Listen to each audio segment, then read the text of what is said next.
What's up, guys? Welcome back to Newswave. So over the last 48 hours or so, a very weird situation has continued to unfold that appears to show Nintendo striking down thousands of mods on Steam for Garry's mods, and it even got to the point where, despite the creator confirming it was Nintendo, much of the community is still unsure, and we're gonna go over that here today.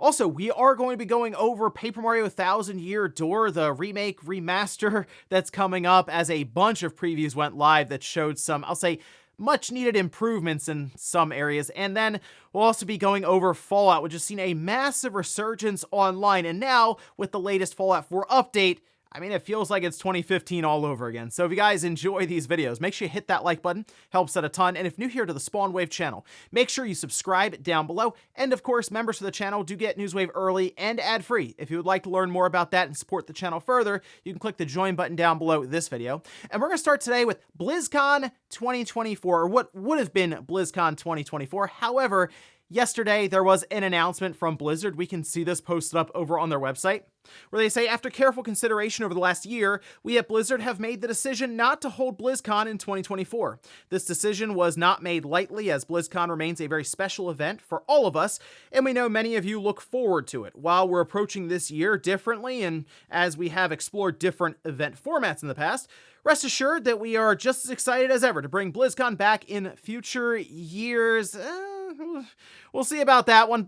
BlizzCon's already kind of been in flux as it is. Obviously, with the pandemic, it was hard enough to hold any kind of in-person event, but last year, 2023, actually technically months ago in 2023 in November, they were able to bring BlizzCon back as an in-person event. All I can assume right now is that they're looking towards maybe November, and they're thinking they're not going to have much to show anyway, so it's not really worth bringing people together for something like that. So we'll see if maybe in 2025 they're able to do an in-person event at some point throughout that year. Otherwise, they say look forward to different events that they'll hold, just smaller ones, maybe more focused ones on different games coming up. Also, it looks like Suicide Squad Kill the Justice League continues to struggle, which is kind of expected, but it is Rocksteady's latest title that they spent a long time working on. Well, it was brought up by Paul Tassi over on Forbes, the Steam DB charts. It's sitting below 200 concurrent players. In fact, the 24-hour peak appears to be like 213. And the issue here, why people are bringing this up, is because it's technically in line just about with Marvel's Avengers, with the number of concurrent player count on Steam. That does bring up the question, how long do you support a live service game before you throw in the towel and say, okay, it didn't work out, we're going to move on to something new? I mean, I assume this game cost them a ton of money to make, and I personally still haven't even felt compelled to buy the game, despite at least being somewhat interested in the story beats and how exactly things go with the Suicide Squad versus the Justice League that, of course, has been turned. And either way, it's just still hasn't been a very interesting game for me to jump into. A lot of that has to do with the live service stuff and the unfortunate path that Rocksteady ended up on to get here for this game. So I'm not sure if there's much they're going to be able to do to turn things around with this. So maybe it is time to think about moving on to something else outside of Suicide Squad Kill the Justice League and trying to, I guess, just revive that, even though technically it's, less than a year old. Oh, and real quick, I was going to go over the Japanese sales charts, but looking at it, it was a pretty quiet week overall. But I wanted to at least point out the top game for just the games in general, which you can see number one is indeed Mario Kart 8 Deluxe. 11,585 copies was enough to top the sales charts, but yeah, Mario Kart 8, hey, maybe we are on track for Mario Kart 8 Deluxe Plus for the next Switch. Sounds like an awesome launch title. Oh, and then for the hardware, the Switch still sold really well, 64,281 systems. But Mario Kart 8 Deluxe continues to motor along, pretty much unstoppable at this point. So yeah, I guess if you're Nintendo, hey, might as well port. Who needs the next Mario Kart when you have Mario Kart 8 Deluxe continuing to top sales charts? And guys, with some of the quick news out of the way, let's get into the bigger stuff. Let's start right away with the situation involving Nintendo and Garry's mods, which is a physics sandbox game that I've been aware of. I've never gotten into it though, but it completely promotes the idea of users creating their own content and mods for the game, as it's just that, a sandbox where you just create kind of what you want and play around with the physics and stuff. And it's been incredibly popular since its inception, and this was back in 2006 or so. It's been around for a long time.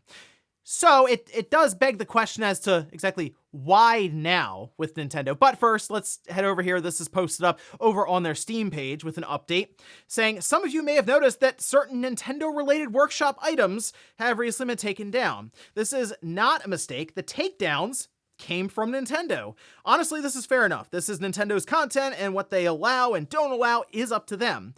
They don't want you playing with that stuff in Garry's mod. That's their decision. We have to respect that and take down as much as we can. This is an ongoing process, as we have 20 years of uploads to go through. If you want to help us by deleting your Nintendo-related uploads and never uploading them again, that would help us a lot. Now, just taking a look and searching for Mario, Zelda, Kirby, Pokemon, thousands and thousands of results come up. So yeah, this is going to take a long time. And there's also the idea that people may still continue to upload Nintendo related mods to the game as they're still trying to pull more down. So that's going to be a pretty tall order there. But people then started to question the idea of maybe this is like false flags. Maybe someone is just putting through DMCAs just to kind of troll the game, basically, and the creator here.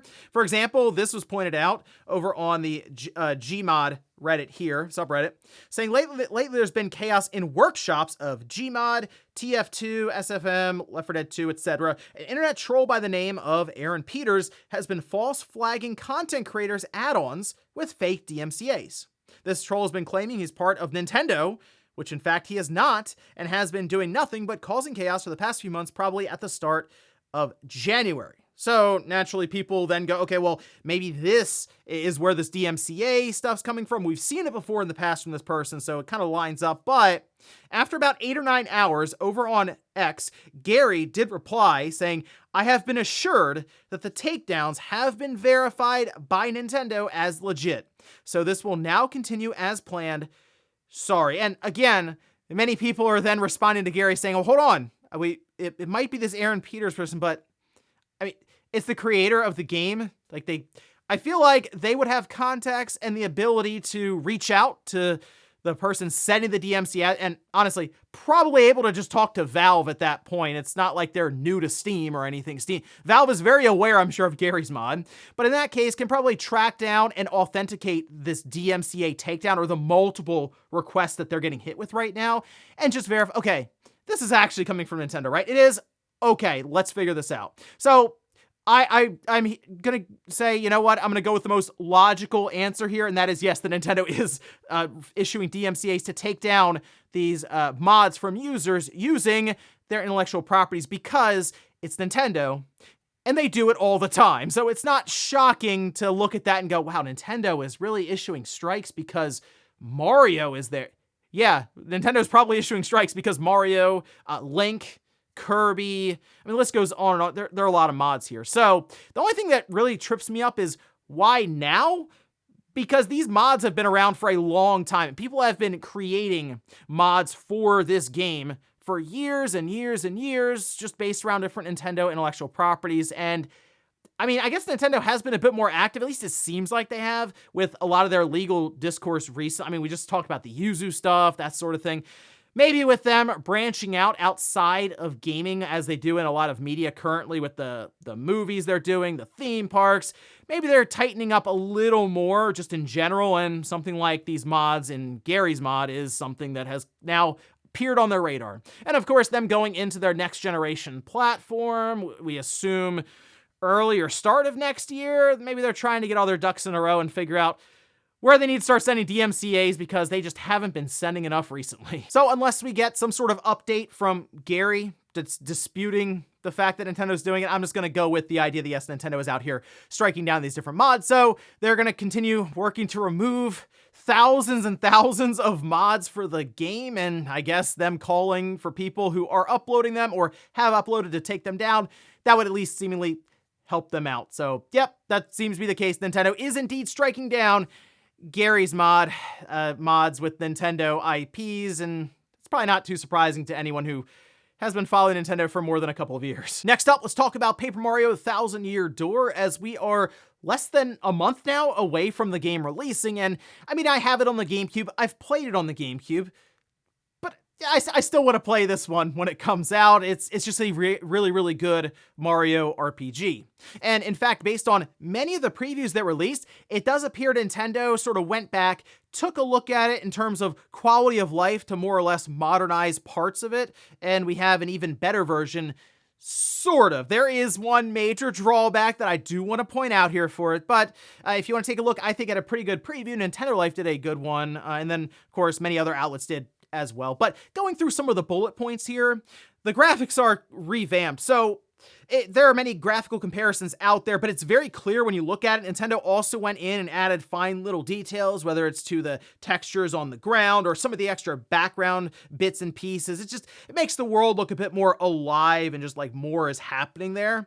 But I do want to then shift over to the frame rate. And this is something that caught my eye and many others. It is 30 frames per second versus the GameCube original version that was 60 frames per second. You might say, well, it doesn't really matter much. It's an RPG.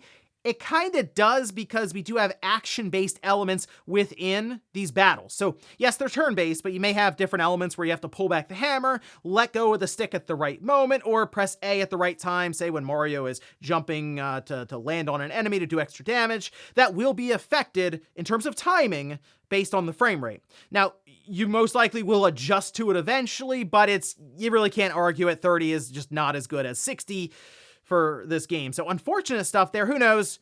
Maybe they do some kind of patch for the next generation system and boom, it's 60 FPS, and then this will just be the definitive version of Paper Mario Thousand Year Door. Crossing my fingers for that one. Okay, they did improve quick travel. Now, one of the big things that people would take points away for the original was the backtracking. It was unfortunate and kind of annoying, but it appears the quick travel has sort of been implemented in a way to try to eliminate that, which is awesome. They also have easy character swapping. They have an updated soundtrack, but early on, there's a scene it shows in the shop where you can buy a GameCube. It's very cheap, and what that allows you to do is then switch back to the original GameCube soundtrack. So that is a really fun touch, just to make it feel like I guess you bought it and it's like, okay, cool. It's like one coin, but still, it's fun, the idea of buying a GameCube from the shop in order to then turn around and switch back to the original soundtrack. And they also have a music player, concept art gallery.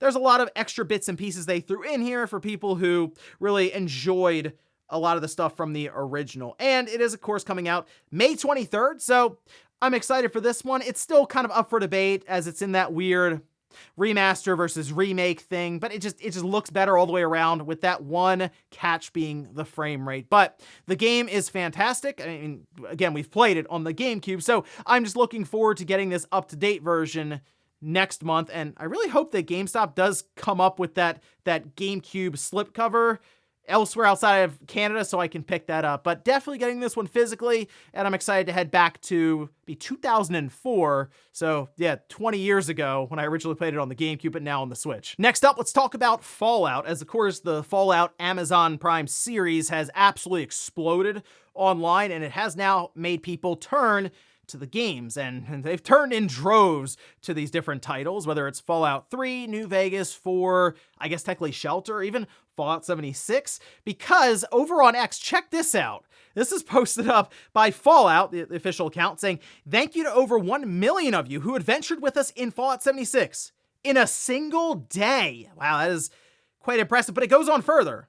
They say in almost 5 million across all Fallout games in a single day. Now, if you line up like the SteamDB numbers for concurrent player count, it does appear that many people are playing this just on consoles, so on Xbox then, which, I mean, still, impressive stuff there. 5 million across all Fallout games. And it appears Fallout 4 is going through its own little resurgence there, as you'd expect, because the update is now live. And if you want to get a good idea as to maybe a graphical comparison here, a Game Explained did a very good one, pitting the original, like on the PS4 up to the PS5, or even the PS4 Pro to the PS5. The biggest difference, though, is the frame rate. It is, I mean, it is smooth on the Xbox Series system, the Xbox Series X, S then, and then the PS5 here compared to the older ones that did struggle. And this is back in 2015, and it was then designed really for the base systems, and the Pro did its best, but it was very much reliant on the CPU at that time. However, as you may assume, in terms of the visuals, not a major upgrade. I mean, some of the texture stuff is better. Like, if you, for example, they showed a tree, great. The textures there do indeed look like an upgrade, but it's nothing that you're going to go, wow, this is night and day. This is obviously next gen, but it's hard to argue with that frame rate is a massive improvement, especially in battles. Now, if you are someone who has the PlayStation Plus version of Fallout 4 and you're looking to upgrade, there appeared to be a bug of some kind that was keeping you from getting that upgrade, and it does seem that Bethesda is trying to work that out with Sony. So keep an eye on that one. Hopefully they have that all worked out, maybe before the weekend really kicks off. But on the PC side, it does seem that this update has worked to break a bunch of different mods that were already applied. Remember they doing the widescreen patch and stuff, but apparently them shifting things around with this update has worked to disable or just outright break a lot of mods. So we'll see how the community is able to maybe deal and eventually figure that one out. But I downloaded Fallout 4 with the update, and yes, it is a significantly better experience than I remember back in 2015 on the, what did I play that on the, I feel like I played that on the original VCR Xbox One, and yeah, just, it looks better, sure. I mean, it's a game from 2015, visually speaking, with Fallout. I don't necessarily look at that as, okay, this is going to be an incredible looking experience, but I mean, the experience itself with Fallout, the freedom that you get, yes, opening up the vault for the first time, walking out, that moment is still really, really cool to see. And with the adjusted and updated frame rate, it is just a better experience. And yeah, I do recommend Fallout 4. I started it back up, and I'm going to play through it as I have time. It's just, there's a lot of stuff coming up with Stellar Blade starting today, but let me know if you did get the upgrade and what you think of it so far. And in our last bit of news, let's talk about Microsoft and their financials that they released. And while they don't necessarily go line by line, like operating revenue, everything based around the Xbox console, how many of those they've sold, they at least give us an indication as to how they're doing against themselves from last year, which is incredibly skewed, by the way, because what we're comparing right now is Microsoft with Activision Blizzard versus Microsoft without Activision Blizzard. So you kind of figure the numbers are going to be quite a bit higher now, but nonetheless, they did at least give us an idea as to how much more it is. And we can see this is posted up. This is over on The Verge, where they do a nice rundown. I'll have the link down below if you want to go through Windows and other things that they're doing. But when it comes to gaming revenue is up 51%. Again, not surprising. Xbox content and services revenue is up 62%, but Xbox hardware is down 31%. In fact, they're still expecting the hardware in terms of revenue to decline further. But this does seem like it's kind of part of their plan, right? Look, the hardware, they're still going to make hardware, but it's not like at the center of everything. The center for Microsoft, they are a software company, is just that. And now that we're seeing them push to publishing games on the Switch and obviously on PlayStation, where they made a point during their conference call with investors that they had 7 of like the top 20 games or so that were the top selling games on PlayStation recently. They're going to keep pushing that narrative that, hey, we make money on software, so we want to make sure the number goes up on that side. We kind of lose money on hardware, so hey, you know what, if the revenue's down, whatever, so is our cost technically in that regard. But now we're seeing estimates in some cases, like with Dom's Playing, where they go over an entire chart in revenue, where we could be seeing Microsoft top over $20 billion in revenue just for gaming now in a year. And that does make me think that we could get to a point where Microsoft does, in fact, climb past Sony. And between Nintendo, Sony, and Microsoft could be the top earner in terms of just gross revenue. Of course, you costs and profit and stuff that can obviously shift around the different places, with most likely Nintendo at the top, but Microsoft still doing that well in terms of gross revenue shows that maybe their strategy is going to work for them going forward. They don't have to have the best selling hardware to potentially make the most money in terms of gross revenue. So we'll see as things continue forward, and if they do decide to make the jump with some of their other titles outside of Hi-Fi Rush, Grounded, Pentiment, and so on. And before we go to the comments of the day, we'll take a look at the poll that I posted up yesterday, where I ask, are you picking up Endless Ocean Luminous on Switch?